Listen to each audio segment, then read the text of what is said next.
And joining us now on the news to shed more light on this is convener, Yes with Feet Revolutionary Movement, Thomas-Wilson Ikubese. Thank you so much for joining us. Thank you so much for having me. All right, now before we castigate the minister's statement, about this, do you think the suspension of the anti-open grazing law will help reduce the incessant killings in these troubled states? Well, one thing that is important is that the anti-open grazing law didn't just sweep up, it didn't just come up. Persons in the state felt that their rights were being bastardized, they felt that their life was at risk, and they cried to the state houses of assembly that they belonged to. And then there was a bill that passed through different processes before it became eventually law, and the state governors had to sign to make it become a law. So you do not just wake up as a minister and say that you are repealing the law that was duly passed by the State House of Assembly, signed by the governor of that state. It is an encroachment on the rule of law. It is not to be heard of. It's supposed to be highly discouraged, and I am totally against such a thing. No minister has the power to repeal a law that has been properly passed by the State House of Assembly, duly signed by the governor of that state. Now, I've always supported that the way to go is to ranch our cattle.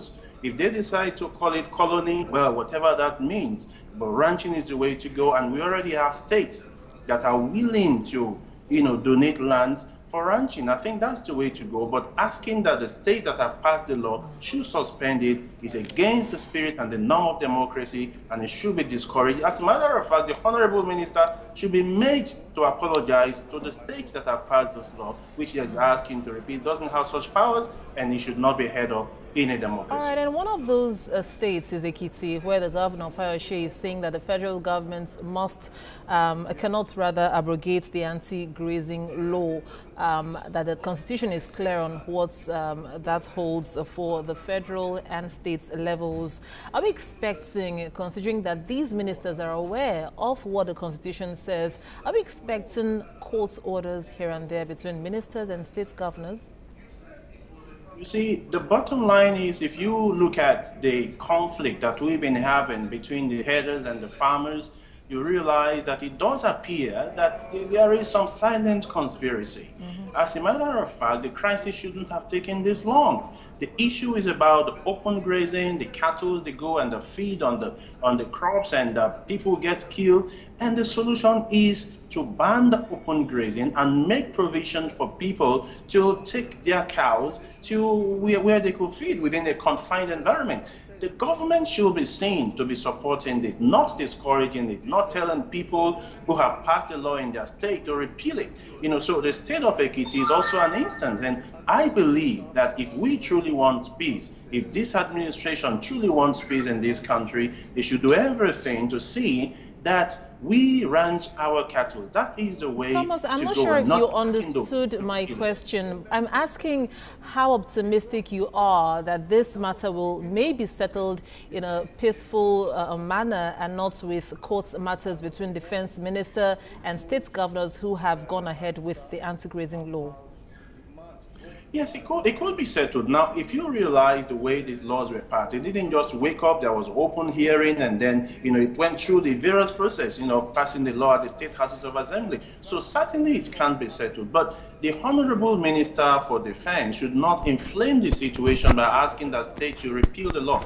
The way to attain peace is not by repealing the law. If there's anything, it is actually by enforcing the law and at the same time making provision for ranches. I have always believed that it's not actually ideal for you to say ban open grazing and you have not provided alternative for people. And when we listen to the Benue state government, they did mention that they gave a period of time for the herders to actually make provision for where they will ship their cattle to. So while we are saying that there should be no open grazing, we should also be fair enough to provide land for those people to graze their cattle. There is the argument that it's a private business, so those who are in the business should make provision for where their cattle will feed in terms of the ranching. Well, that is a story for another day, because as well as we have the support of the government for farmers who are into crop production, we also need to have support for farmers who are into animal husbandry.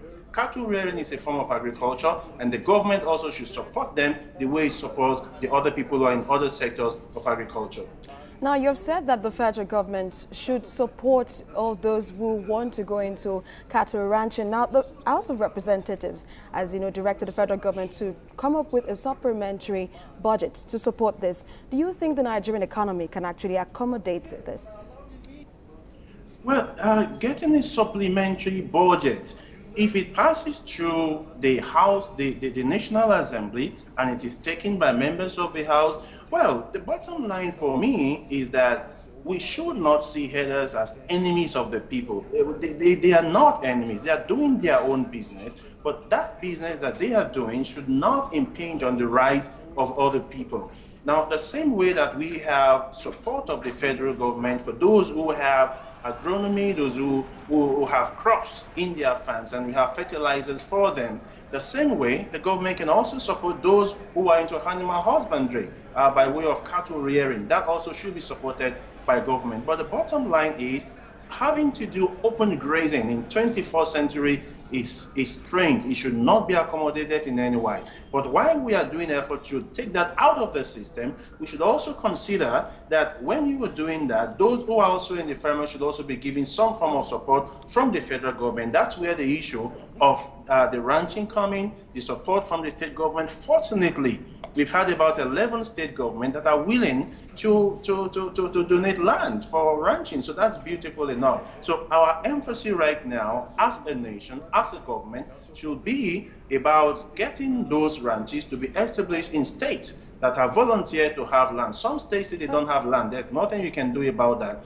because the Land Use Act has a power confined to the state government and not the federal government. So states that have volunteered to donate land for it, the government should support them to have those ranches developed in those states. And those states that say, no, we can't do much about it. But the truth of the matter is, thank you so much for your thoughts on this. Thomas-Wilson Ikubese is the convener, yes, with Feet Revolutionary Movement. Thank you so much for your thoughts.